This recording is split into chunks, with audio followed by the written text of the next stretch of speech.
കൂട്ടുകാരെ നമസ്കാരം. ഒരു അടിപൊളി ബീഫ് ബിരിയാണിയാണ് ഇന്ന് നമ്മൾ തയ്യാറാക്കുന്നത്.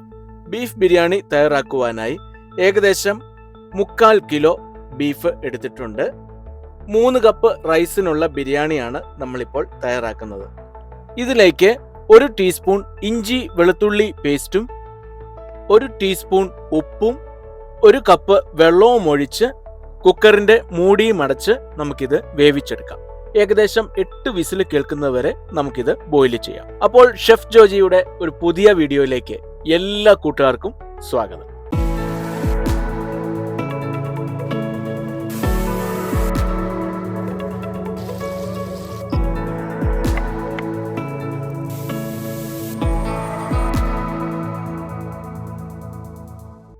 ബീഫ് ബിരിയാണി തയ്യാറാക്കുവാനായി നട്ട്സും മുന്തിരിയും ഫ്രൈ ചെയ്തെടുക്കാം. അതിനായിട്ട് ചെറിയൊരു പാത്രം എടുത്തിട്ടുണ്ട്. അതിലേക്ക് 1 ടേബിൾ സ്പൂൺ കണക്കിന് നെയ്യ് ഒഴിച്ചു കൊടുക്കുകയാണ്. നെയ്യ് ചൂടാകുമ്പോൾ 1/4 കപ്പ് ഉണക്ക മുന്തിരി ഇട്ട് കൊടുക്കുകയാണ്. ഇത് ചെറുതായി ഒന്ന് റോസ്റ്റ് ചെയ്ത് എടുക്കാം. മുന്തിരി ഒരു ബോൾ പരുവത്തിലേക്ക് വരുമ്പോൾ ഇതിലേക്ക് കാഷ്യൂനട്ട് ഇട്ട് കൊടുക്കുകയാണ്. ഏകദേശം 1/4 കപ്പ് കാഷ്യൂനട്ട് എടുത്തിട്ടുണ്ട്. ഇനി ഇത് ഒരുമിച്ച് ഒന്ന് റോസ്റ്റ് ചെയ്തെടുക്കാം. ചെറുതായി കളർ മാറുമ്പോൾ തന്നെ നമുക്കിത് അടുപ്പത്തു നിന്ന് മാറ്റാം. ഇനി ഫ്രൈഡ് ഓണിയന് വേണ്ടി ഓണിയൻ ഫ്രൈ ചെയ്യുകയാണ്. ഒരു വലിയ സവാള നീളത്തിൽ അരിഞ്ഞെടുത്തിരിക്കുകയാണ്. കുറച്ച് ഓയിൽ ഒഴിച്ച് അതിലിട്ട് ഫ്രൈ ചെയ്ത് എടുക്കുകയാണ്. ഇപ്പോൾ ഈ ഓണിയൻ നല്ല കളറായി വന്നിട്ടുണ്ട്. ഈ സമയത്ത് ഇത് നമുക്ക് ഈ ഓയിലിൽ നിന്നും മാറ്റാം. ഇനി ബിരിയാണിയുടെ മസാല നമുക്ക് തയ്യാറാക്കാം. അതിനായിട്ട് പാത്രം അടുപ്പത്ത് വെച്ച് ചൂടാകുമ്പോൾ അതിലേക്ക് ഓയിൽ ഒഴിച്ചു കൊടുക്കാം. നമ്മൾ ഓണിയൻ ഫ്രൈ ചെയ്ത ആ ഓയിൽ തന്നെയാണ് ഇതിലേക്ക് എടുക്കുന്നത്. ഇത് ഒരു അരിപ്പ വെച്ച് അരിച്ച് എടുക്കുന്നത് നന്നായിരിക്കും. സൺഫ്ലവർ ഓയിലാണ് ഞാനിവിടെ ഉപയോഗിക്കുന്നത്. ഏകദേശം 1/2 കപ്പ് ഓയിൽ ഇതിലേക്ക് എടുത്തിട്ടുണ്ട്. ഓയിൽ ചൂടാകുമ്പോൾ ഒരു 3 പച്ചമുളക് നെടുകെ കീറിയത് ഇതിലേക്ക് ഇട്ട് കൊടുക്കുന്നു. ഇനി ഒരു 2 സവാള ചെറുതായിട്ട് അരിഞ്ഞത് ഇതിലേക്ക് ചേർത്ത് ഒരുമിച്ച് വഴറ്റിയെടുക്കാം. സവാള ഇപ്പോൾ നന്നായി വാടി വന്നിട്ടുണ്ട്. ഈ സമയം തക്കാളി ചേർക്കുകയാണ്. 2 തക്കാളി ചെറുതായി അരിഞ്ഞ് എടുത്തിരിക്കുകയാണ്. ഇനി ഇത് ഒരുമിച്ച് നമുക്ക് റോസ്റ്റ് ചെയ്തെടുക്കാം. സവാളയും തക്കാളിയും ഒരു മീഡിയം റോസ്റ്റായി കഴിയുമ്പോൾ ഒരു 2 ടേബിൾ സ്പൂൺ കണക്കിന് ഇഞ്ചി വെളുത്തുള്ളി പേസ്റ്റ് ഇതിലേക്ക് ചേർത്ത് കൊടുക്കാം. ഇനി ഇതിൻ്റെ ആ പച്ച മണം മാറുന്നവരെ ഒന്ന് റോസ്റ്റ് ചെയ്തെടുക്കാം. ഇപ്പോഴിത് ആവശ്യത്തിന് റോസ്റ്റ് ആയിട്ടുണ്ട്.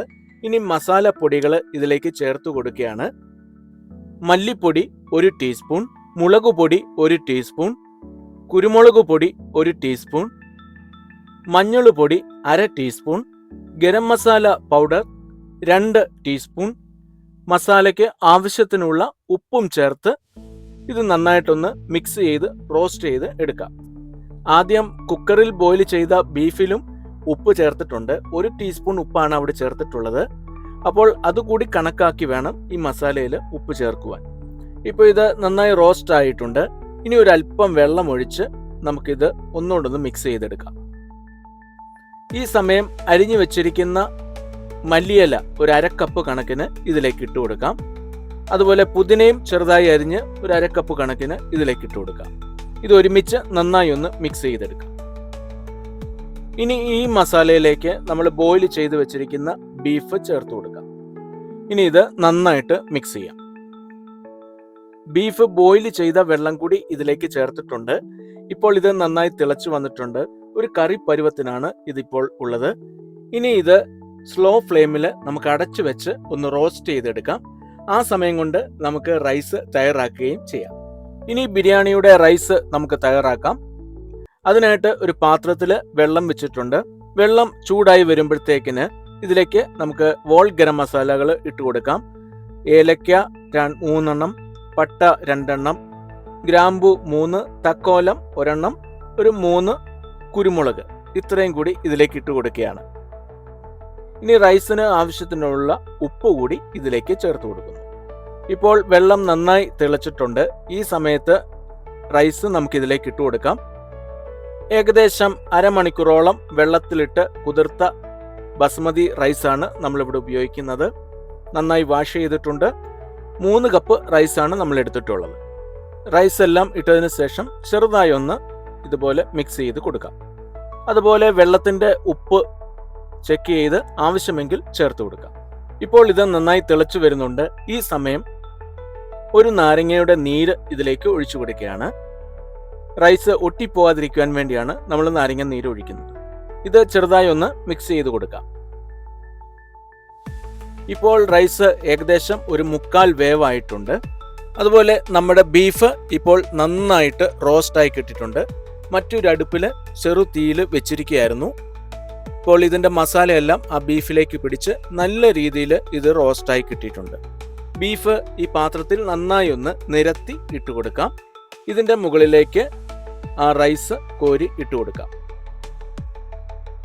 ചോറിപ്പോൾ ഏകദേശം 1/4 ഭാഗം വേവാണ് ആയിട്ടുള്ളത്. ഈ പരുവത്തിനാണ് നമ്മൾ ഇതിലേക്ക് മാറ്റേണ്ടത്. ഇപ്പോൾ ചോറെല്ലാം ഈ പാത്രത്തിലേക്ക് ഇട്ട് കഴിഞ്ഞു. ഇനി ഇത് ഈ പാത്രത്തിൽ ഒന്ന് നിരത്തി ഇട്ട് കൊടുക്കാം. ഇനി ഇതിൻ്റെ മുകളിലേക്ക് നെയ്യ് ഒഴിച്ചു കൊടുക്കുകയാണ്.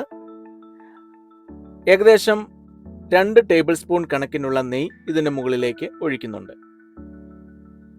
ഇനി കട്ട് ചെയ്ത് വെച്ചിരിക്കുന്ന മല്ലിയില ഒരല്പം ഇതിൻ്റെ മുകളിലേക്ക് വിതറി കൊടുക്കുന്നു. അതുപോലെ പുതിനയിലയും ഒരല്പം ഇതിൻ്റെ മുകളിലേക്ക് വിതറി കൊടുക്കുന്നു. ആദ്യം ഫ്രൈ ചെയ്ത് വെച്ച ഫ്രൈഡ് ഓണിയൻ ഇതിൻ്റെ മുകളിലേക്ക് ഇടുകയാണ്. അതുപോലെ ഫ്രൈ ചെയ്ത് വെച്ചിട്ടുള്ള കാഷ്നട്ടും ഉണക്കമുന്തിരിയും കൂടി ഇതിൻ്റെ മുകളിലേക്ക് വിതറിയിടുന്നു. ഇനി ഇതിൻ്റെ മൂടി കൊണ്ട് ഇത് അടച്ചു വെക്കാം. അതുപോലെ ഒരു നല്ല വെയിറ്റ് കൂടി ഇതിൻ്റെ മുകളിലേക്ക് വെക്കേണ്ടതുണ്ട്. ഇനി സ്ലോ ഫ്ലെയിമിൽ ഇത് ദം ചെയ്തെടുക്കുകയാണ്. ഈ പാത്രത്തിൻ്റെ അടി നല്ല കട്ടിയുള്ളതുകൊണ്ട് മറ്റ് തവയൊന്നും ഇതിൻ്റെ അടിയിൽ വെച്ചിട്ടില്ല. പാത്രത്തിന് കട്ടി കുറവാണെങ്കിൽ ഒരു തവ അടിയിൽ വെച്ച് ദം ചെയ്യേണ്ടതാണ്. 5 മിനിറ്റിന് ശേഷം തീ ഓഫ് ചെയ്തു. തീ ഓഫ് ചെയ്ത് 10 മിനിറ്റിന് ശേഷം ഇത് ഓപ്പൺ ചെയ്യുകയാണ്.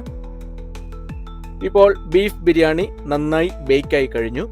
നല്ല ഒരു സ്മെല്ലാണ് ഇപ്പോൾ ഇത് ഓപ്പൺ ചെയ്തപ്പോൾ ഈ റൂമിലെല്ലാം ഉണ്ടായത്. നമ്മൾ മറ്റ് ഫ്ലേവർ, അതായത് ഈ എസൻസുകളോ ഒന്നും ഈ ബിരിയാണിയിൽ ചേർത്തിട്ടില്ല. അല്ലാതെ തന്നെ നല്ലൊരു മണം ഈ ബിരിയാണിക്ക് ഉണ്ട്. ഇനി ഇതിൻ്റെ മുകൾ ഭാഗത്തുള്ള റൈസ് നമുക്കൊന്ന് മിക്സ് ചെയ്യാം.